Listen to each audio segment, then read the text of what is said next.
Alors, au-delà même du mandat du candidat sortant, je dois vous dire que j'ai, depuis les années 90, porté un intérêt particulier donc à la question des mines et à leur développement. Vous savez, j'ai été ministre en charge de l'industrie des mines en 1992. C'est dans cette époque-là qu'on a commencé du reste à distribuer les permis d'exploration, soit à des entreprises essentiellement étrangères, soit à des citoyens du secteur privé local. Et c'est leurs travaux qui ont permis de découvrir un certain nombre de gisements qui sont aujourd'hui mis en exploitation par la quinzaine de mines que nous avons donc dans notre pays.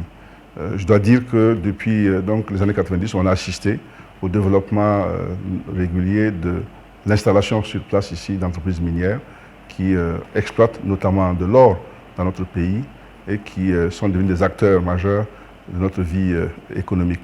Dans ma philosophie de développement, ça vous surprendra peut-être, mais je n'ai jamais accordé une importance à ce qu'on appelle les industries extractives. Parce que ce que vous sortez de votre sous-sol, une fois qu'il est sorti, il n'est plus là. Ce sont des matières qui sont finissables. Donc leur impact sur le développement ne peut qu'être limité.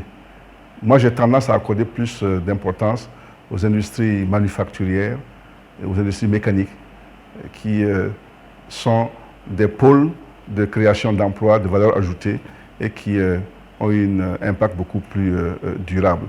Les mines sont là, c'est vrai, et on nous montre un peu les chiffres que cela rapporte au pays. Il y a plusieurs questions que les gens se posent.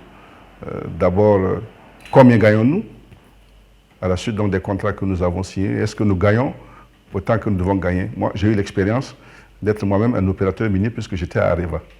J'ai eu à négocier des contrats miniers donc, avec un certain nombre de pays. Et à Areva, on faisait de l'uranium, mais aussi de l'or. Donc, je sais à peu près comment est-ce que ce monde-là évolue. Je connais l'attitude des investisseurs, puisque j'en ai été un.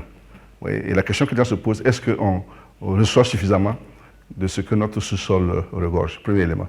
Deuxièmement, est-ce que les populations qui vivent dans des zones, dans des villages où il y a des gisements, bénéficient des retombées de ces gisements-là? Je sais qu'on a mis un fonds de développement alimenté par les recettes minières, mais est-ce que sur le terrain pratique, les gens sont satisfaits de ce que ça rapporte? Est-ce qu'en termes d'emploi, ces entreprises minières-là assurent ou participent à la formation de la technicité de notre main-d'œuvre et donnent autant d'emplois qu'on le souhaiterait donc à notre jeunesse qui est sans emploi?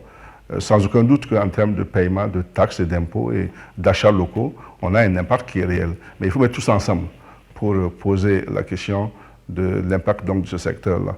Sans compter que sous le mandat justement du candidat sortant, ce secteur minier a été quand même émaillé d'un certain nombre d'incidents ou de faits qui sont troublants, l'apport du charbon fin, là, pour ne citer que cela, qui amènent les gens à se poser des questions sur la transparence et la gouvernance donc, dans ce secteur-là par le régime sortant.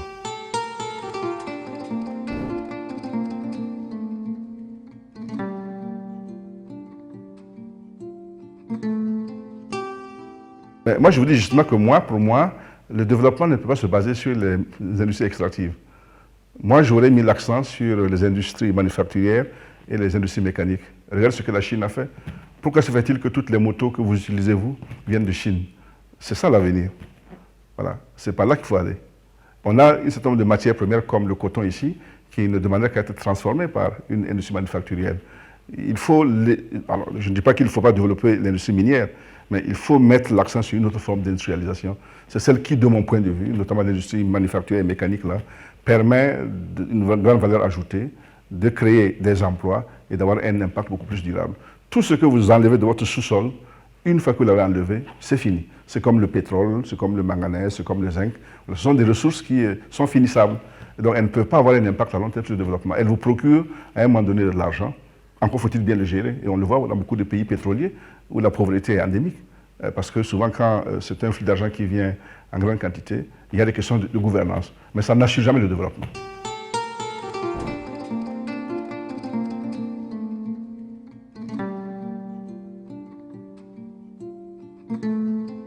Moi, j'ai des ambitions beaucoup plus grandes pour notre pays en la matière. Quand il dit ça, il vous parle de délestage qui diminue. Bon, ça dépend des périodes, ça dépend des zones. Mais je pars du principe que notre capacité énergétique est encore très faible.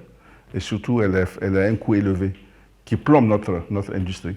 C'est pour ça que vous vous rappelez qu'en 2015, lors de la campagne électorale, j'avais dit qu'on ne doit pas envisager la question de l'énergie en ayant un seul focus. Il faut avoir ce qu'on appelle dans le langage des spécialistes là, un mix énergétique qui va combiner les énergies classiques, les énergies renouvelables et puis peut-être de nouvelles formes d'énergie. À l'époque, j'avais dit que pour moi, sans complexe, je pense que même la piste nucléaire pouvait être explorée. Alors j'ai entendu tous les commentaires les plus idiots qui me traitaient de tous les noms et je remarque que depuis lors, beaucoup de pays, y compris africains, Abu Dhabi, par exemple, qui est un grand producteur de pétrole, a compris qu'il faut aller dans ce sens-là. Alors, je ne dis pas qu'il faut faire ça seulement, je dis qu'à côté, par exemple, des énergies renouvelables, notamment le solaire. Alors, l'éolien, c'est compliqué chez nous, en dehors peut-être de certaines zones, mais notamment le solaire, qui existe en abondance, mais qui a des difficultés de stockage et de distribution. Mais il faut le développer, le solaire. Alors, ce que nous faisons actuellement, c'est de l'énergie sur la base de brûler un peu le fioul, comme le fait la Sonabel. Ça, c'est pas très bon pour l'environnement, parce que ça dégage du CO2. Mais il faut continuer. Mais il faut envisager de nouvelles formes d'énergie pour qu'il y ait un mix de plusieurs catégories. Et dans ce mix-là, il ne faut pas jeter du revers de la main la question du nucléaire.